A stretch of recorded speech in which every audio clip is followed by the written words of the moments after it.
Hey, it's Mark with One More Cast Pro Guide Service. I got Colt right here, and then I got my buddy Tim, the Bass Chaser Herd, aka the Dock King out here. Anyway, he don't just fish docks, by the way. Colt is quite proud of his Sixth Sense, the Pressure Series. That's the number 7. They come with great hooks. Can't talk enough about them. They're great baits. Everybody ought to give them a try. They catch fish really well. So what we wanted to do today is talk about some stuff that's working on the Coosa River here for us and for Tim here, because he's been fishing a different way than we have. And we just kind of wanted to highlight a few baits that we've been using that's been successful, and really to show you that you can go out and fish 2 totally different styles right now and be very successful with it. So I'm going to talk first about what I've been doing and me and Colt's been doing. Is we've been throwing a lot of traps like that Sixth Sense Duke that I've been talking about a lot lately, and then I've been throwing the True Bass 4.5, and I've actually been throwing a 5.5 as well.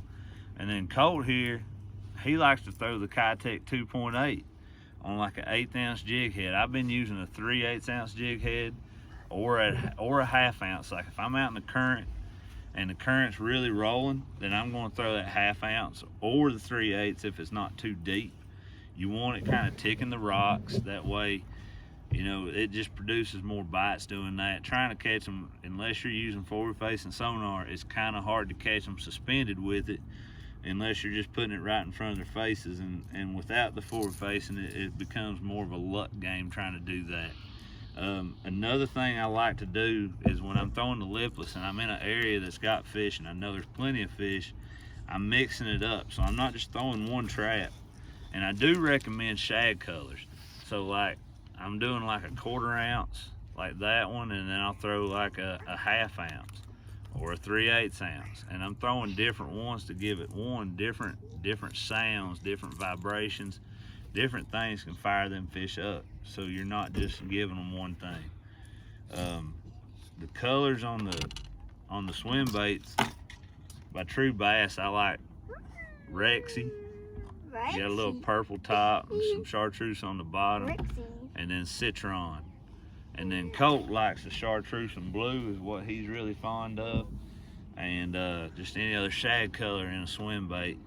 Now Tim here, he's been fishing a little slower and a little more methodical, I'll say.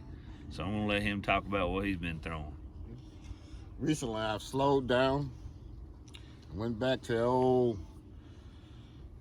old school peg Texas rig.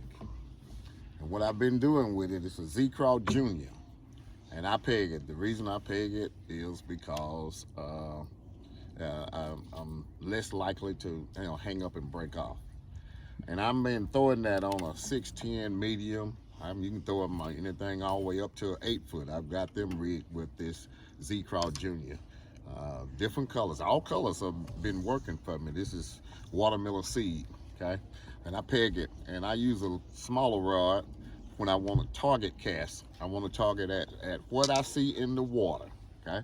And I just take it and I pitch this to where rock, pitch it to wood, pitch it to anything that's different in the river. And I have been getting bit on it, okay? Sometimes when they are actually running, like yesterday, I actually got bit on this bait, and it's throwing it out and reeling it back almost like a swim bait. They were hitting it that way yesterday. Just depends on what day it is. But you will get bit on a Z-Craw Junior. Okay, depending on the water clarity. If it gets muddy, then I'll go to a black with a blue flake or something like that. But these green pumpkins, watermelon seeds, watermelon red, they're biting all of them.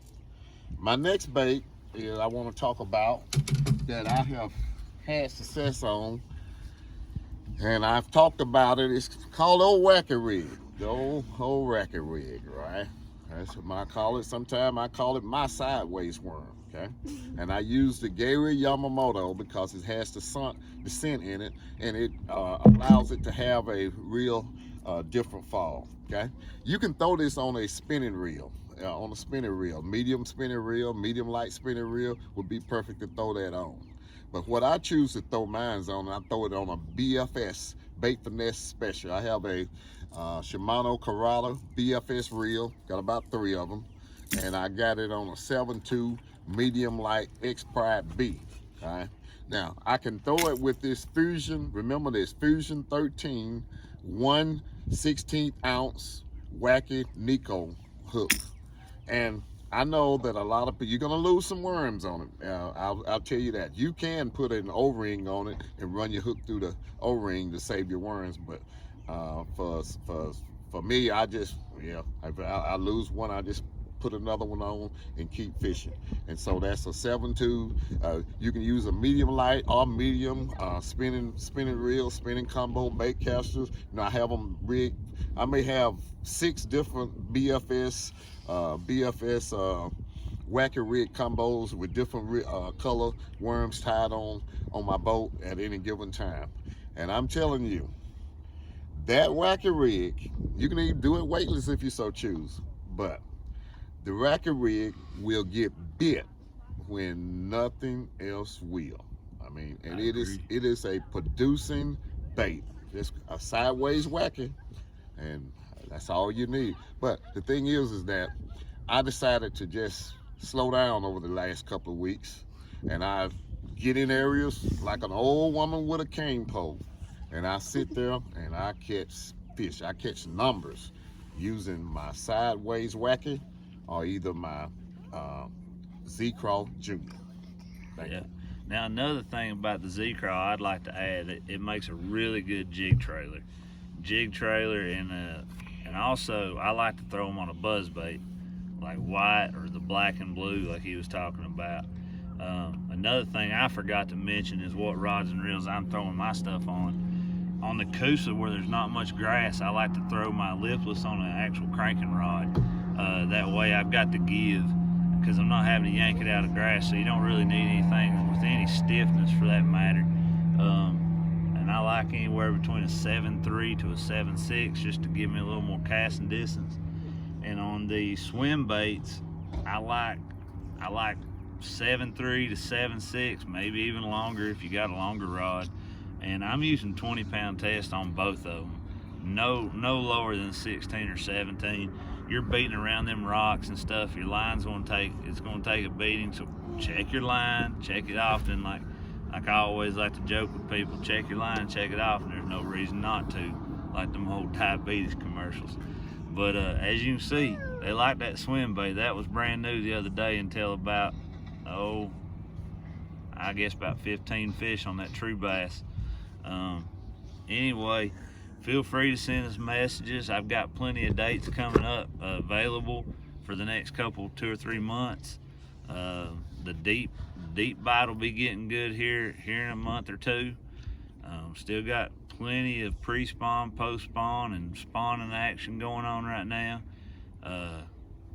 Get out here, let's have some fun, and God bless. God bless you. Hey, Colt, turn it off, bud. Okay, which one? This way?